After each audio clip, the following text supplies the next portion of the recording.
Hello everyone, welcome back to another episode of Prehistoric Evolution. I'm Epic Dav, and today we'll be showcasing the Octagon Park. We had a lot of fun creating this map for you, and we're happy to let you know that as of today, you too are able to visit this incredible park. Just head to the mod page in the description below and download our save file. Be sure to share your thoughts with us. And now, without further ado, let's tour this park. Welcome to the Octagon Park. We'll begin by showing you the reception area, which mainly consists of a huge hotel complex. The majority of these assets belong to several mods, including Scary Statues by Scary Face and Jurassic Rides by Zero John. As always, you'll be able to find the links to these mods in the description. As you can see, we went a little overboard with the statues, including this Quetzalcoatl statue. Imagine trying to outrun this thing in real life. That would surely be a spectacle. One of the things that we really wanted to focus on this park was to give the guests as many amenities as possible. Hence why we decided to create the hotel complex as the first thing you see when you arrive to the park. I mean, just look at this thing, it's huge. Once checked into your hotel and having dropped your bags, you will be directed towards this promenade that leads to the main entrance. As we mentioned during our speed build series, one of the things that we wanted to focus on in this park was to make it feel like a real place, so it seemed only logical to create a large entrance into the park where you would have to queue to get in. After walking underneath the welcome archway, you'll be greeted with our fossil and amber area, otherwise known as the Anson and Charles lobby. We wanted this section to pay homage to some of our most used dinosaurs in our parks, such as Spinosaurus, Indominus Rex, Liopleurodon, and others. To decorate the entrance, we use a mix of Malta assets and mods. We find this area to be the most relaxing in our park. I mean, just listen to those fountains in the background. And now, the moment we've all been waiting for. Welcome to the Octagon Park.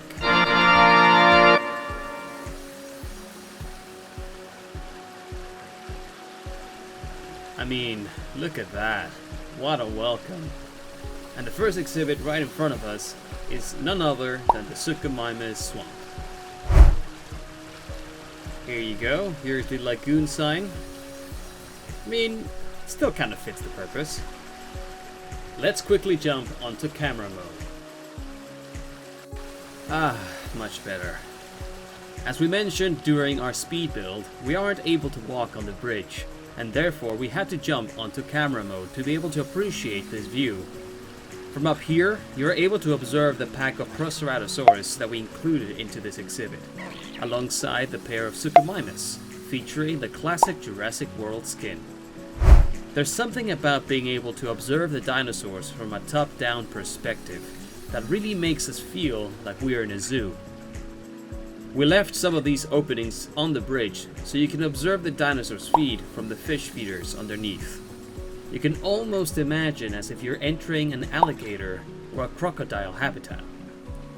As with most of the exhibits in this park, you'll be able to view the dinosaurs not only from the path that we provide, but also through viewing galleries such as the Viewing Dome and the Log Viewing Gallery. In this case, we chose to use the Viewing Dome as we reserved the Log Gallery for a different swampy exhibit.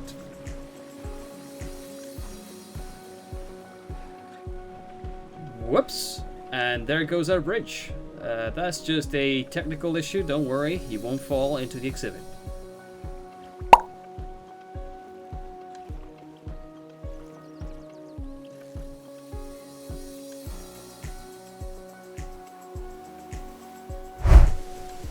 Once on the other side of the bridge, you'll be able to enjoy the most delicious sushi. One of the things we did with every exhibit was to place a restaurant that matches the habitat of the exhibit. For example, outside swamp exhibits, you'll be able to find seafood restaurants. For alpine exhibits, you may find lamb or other gamey food and so on. We wanted this park to appeal to most audiences. And now we've reached perhaps our favorite exhibit in this entire park. We call this the Mound, based on the central structure within the exhibit. We drew a lot of inspiration from monkey or lemur exhibits around the world to create this paddock, and we wanted to use it as the centerpiece of the park. The main inhabitants of the exhibit are a group of Sinosauropteryx with a characteristic ringed tail, just like Madagascar lemurs, and accompanying them is a flock of Geholopterus. It really feels like it's an exhibit for gentle creatures. Moving on from the mound, we'll enter the viewing dome for the Suchomimus swamp. All entrances to the galleries can be found around the mound. And here we go, we are greeted by the pack of Proceratosaurus. Hey guys, how you doing? One of the things that we want to achieve in the next couple of builds is to use some of the underutilized species and bring them closer to the spotlight. For example, Suchomimus and Proceratosaurus are two of the species that we rarely use in our parks. Let us know in the comments what is your most underutilized species. And here are the big chaps themselves. Look at them go. We just love this skin. Ever since we saw the skin in the first Jurassic World concept art, we fell in love with it. We're so happy that Frontier actually brought it into the first game and now to the second game as well. We can only hope that they do the same with the Baryonyx skin. Oh well. Here's the hopeful thinking. Before we move on to the next exhibit, we'd like to show you this aerial view of the paddock. What do you think? You'll remember a couple weeks back we posted a poll to determine which was your favorite exhibit. Funny enough, the next one on our list was voted number 2. Of course, we're talking about none other than the UT Mountain. This exquisite snowy exhibit houses a pair of Yutyrannus and a small group of Morus intrepidus. You can argue that they act as the infants of Yutyrannus, but we'll leave that up to you guys to decide. As with all the exhibits, you can enter the viewing galleries through the main hub by the mound. And in this case, we offer you 2 unique angles of the exhibit, as well as a main viewpoint by the fence. We chose to use Kyodenic's park fence here, as it makes it feel as though you're observing a pair of white tigers at the zoo. I mean, come on. With this skin, Yutyrannus can easily pass for a tiger. And here you go, this is the fence view we're talking about. Whoa, look at that. I mean, this really makes the game feel way more immersive, right? It's not just me, it just looks like you're in a zoo. Man, sometimes I wish Jurassic World was real. Now we're on to one of our least favorite exhibits in this park, and I believe one of your least favorite exhibits as well, according to the poll. It is also one of the exhibits where we wish we had spent more time adding extra detail to the exhibit to make it feel more alive. We're talking about the Alpine Complex. Here is the Fox entrance to the complex, as the actual views are quite different. To be completely honest, we built this exhibit as a proof of concept, as we want to build something similar in the future, but in a grander scale. What's really cool about this exhibit in particular is that you can clearly observe the Pteranodons and Barbadactylus flying almost freely. We achieved this thanks to the inverted aviary trick.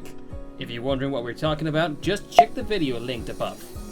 You have the choice to observe the pterosaurs at ground level or visit one of our alpine hotels and get an even closer look at these flying reptiles.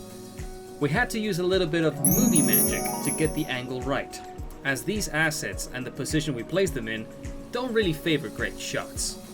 We tried to offer you several angles into the exhibit, such as this protected walkway that's part of the hotel, and this other elevated view from one of the treetop restaurants. Imagine how cool would it be to see a pteranodon flying by. Moving on to the exhibit next to the Alpine Complex, we find ourselves at our second swampy exhibit, the Dinoceros Marsh. This exhibit is fairly similar to the Suchomimus swamp, but the main difference is that you can look into the exhibit from an elevated path, as well as enter 2 log galleries sitting above the water. To give the illusion of an immersive entrance, we placed a couple of wooden bridges leading towards the emergency exit of the galleries. We really like how this paddock turned out, and the fact that the Dinoceros got along pretty well with the Spinoraptor, our favorite hybrid. Frontier, please bring them back. I beg you. We love Spinoraptor and we sorely miss him. We are only able to include them into this build thanks to the incredible mod made by MisterFeilong. Thanks a lot, dude. After visiting the Dinoceros Marsh, take a left and you'll arrive to the Indo Forest. This second snowy exhibit sits opposite the UT mountain. For this particular one, we wanted to make it feel as if you've entered an Arctic tundra, and you could be stalked by the Indoraptor at any moment. We also included a pair of Pyroraptors with the same feather pattern as the Atrociraptor from Prehistoric Planet Season 1. You can peek into the exhibit from the relative safety of the path, or you can enter the viewing domes where you can have a sneak peek into our next exhibit. Alternatively, you can go outside under the cage walkway from the hotel. I mean, this is the Indoraptor we're talking about. And for this exhibit in particular, we wanted it to act as an even deadlier version of a polar bear. The moment you step outside the cage, you are a dead man.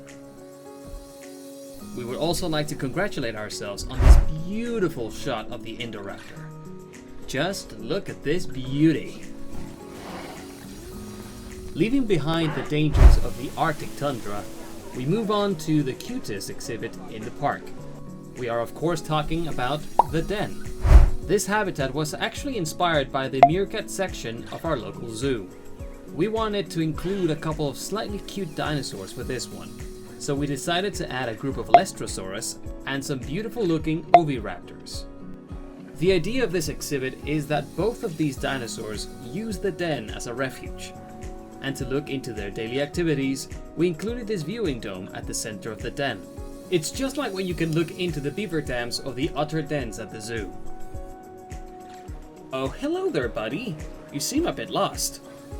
Ah, such wonderful chickens. Moving on from the den, we have now arrived at the mountain. The exhibit that all of you seem to like. And it's not hard to see why.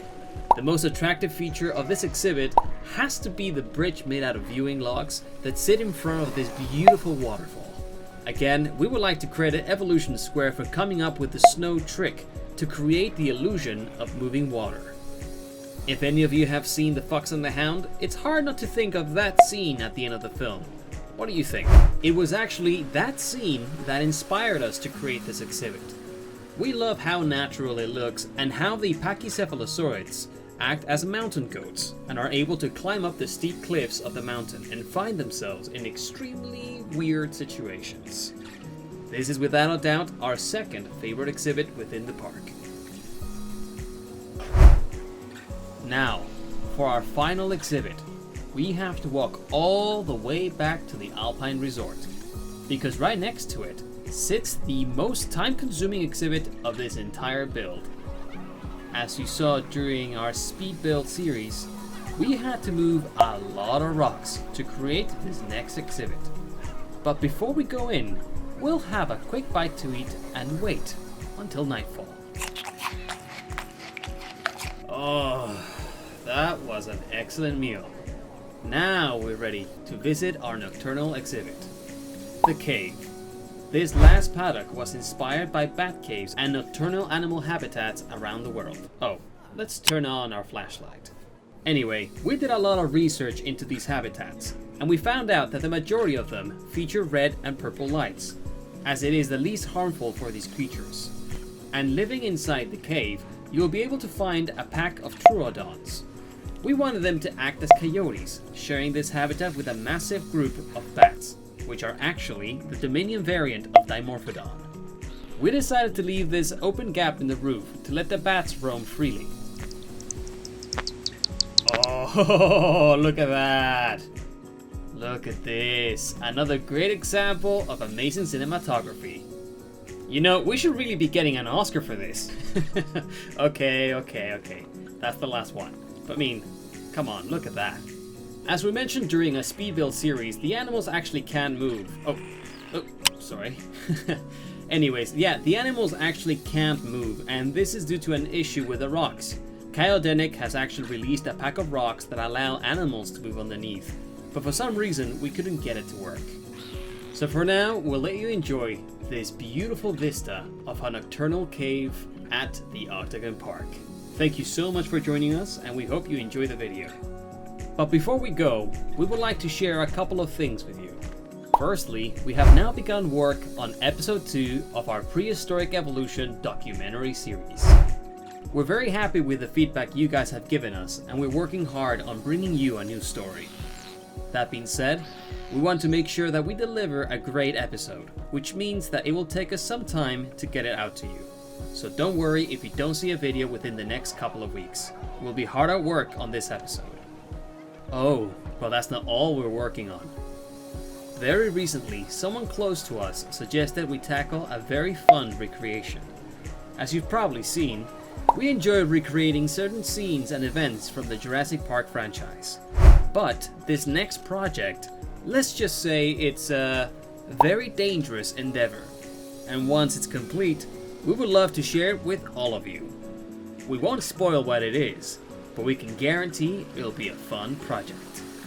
And lastly, we would like to announce that the Indominus Rex Paddock is now up on Nexus Mods. In the mod page, you'll be able to find the original movie recreation, as well as our own take on the concept art. Don't be shy and let us know what you think. Your support means the world to us. So please, don't forget to like this video, subscribe to our channel, and share the love with your friends. We hope to see you very soon, and remember to always stay awesome, guys.